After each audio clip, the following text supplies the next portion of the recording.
নমস্কার বন্ধুরা, আজ বিকালবেলা তোমাদের সঙ্গে ব্লগটা শুরু করলাম।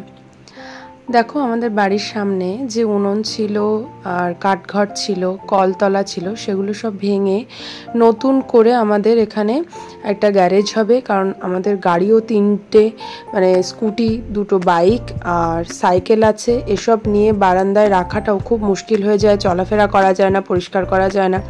তার জন্য এগুলো ভেঙে একটা গ্যারেজ হবে, একটা কলঘর হবে, কলটা তুলে অন্য জায়গায় বসিয়ে কলঘর হবে, আর ছোট করে একটা উনান হবে, ছোট করে একটা রান্নাঘর। ওই জন্য সব ভাঙাভাঙি হচ্ছে, এখানে নতুন করে আবার হবে। পরপর তোমাদের সঙ্গে সবটাই আমি শেয়ার করব। তো আমি এরপরে একটু ছাদে যাব। ছাদে কিছু উচ্ছে আমি দেখো মালসার মধ্যে দিয়ে রেখেছিলাম। আমি জানি না তোমরা কে কী করো, তবে পাকা উচ্ছের যে দানাগুলো হয় না, সেই দানাগুলো আমি একটু রোদে শুকাতে দিই, দিয়ে সেগুলো আমি জল দিয়ে মাটি দিয়ে পুঁতে দিই, চারা হয়ে যায়। তো সেটাই আমি রোদে দিয়ে রেখেছিলাম। আর কাচাকুচো করেছি বিকালে, আমি সকালে টাইম পাই না, বাবিকে নিয়ে স্কুলের থেকে এসে তারপর টাইম হয়ে ওঠে না।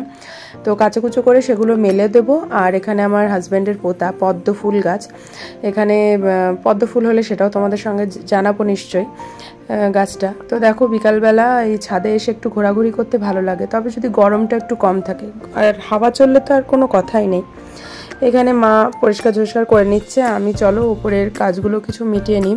উচ্ছে গাছগুলো পোতার আছে, পোতার কিছু না, ওতে কিছুটা মাটি দিয়ে জল দিয়ে রেখে দিলেই চারা বেরিয়ে যাবে, বেরিয়ে গিয়ে ওতে গাছ হবে।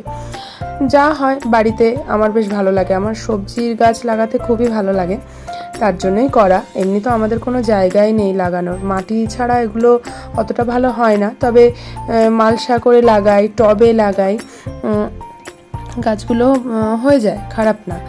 তো দেখো, আমি এখানে গাছগুলো পুঁতে দিয়েছি, জল দিয়ে দিয়েছি। তোমরা কিভাবে উচ্ছে গাছ বসাও বা কিভাবে চারাগুলো তৈরি করো আমাকে বলো।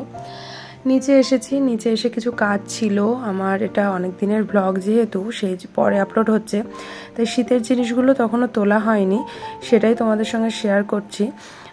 ঘরদোরগুলো বড্ড অগোছালো হয়ে গেছে, আর অগোছালো হয়ে থাকলে ঘরদোরের অবস্থা তোমরা দেখেই বুঝতে পারছো, বড্ড অস্বস্তি হয়, মনে হয় গায়ের মধ্যে কি একটা হচ্ছে, কবে করব কাজগুলো। তো আমি একদম কোমর বেঁধে লেগে পড়েছি, বাবি ওদিকে পড়ছে, ওকে একটু দেখিয়ে দিলে বেশি কিছু আর দেখাতে হয় না, মানে নিজে নিজেই পড়ে নেয়। তার ফাঁকে আমি একটু কাজ করে নিই, যেহেতু ওর পড়াটা আজকে হালকা ছিল বলেই আমি কাজটা করতে পেরেছি, বেশি কিছু পড়া থাকলে আবার কিন্তু পারি না। সেই জন্যই আমার সন্ধ্যের যে কাজটা সেগুলো আর হয়ে ওঠে না, ওকে পড়াতে গিয়েই সন্ধ্যেটা মানে রাত হয়ে যায়। রাত হয়ে গেলে জানো, আবার ওকে খাওয়ানো, নিচে কিছু কাজ থাকে, রান্নাবান্না। তো এখানে সব কিছু গুছিয়ে আমি নিয়েছি। তবে একটা প্রশ্ন, এই যে বাচ্চার জামা কাপড়, আমার দেখো, আমার বাবির সেই ছোট্টবেলা থেকে যে জামা কাপড়গুলো একটা বড় পোটলা হয়েছে, তোমরা এই জামা কাপড়গুলো নিয়ে কি করো আমাকে একটু বলো তো। আমি তো পোটলা বেঁধে রেখে দিয়েছি। তো আজকের ব্লগটা এটুকুই, টাটা।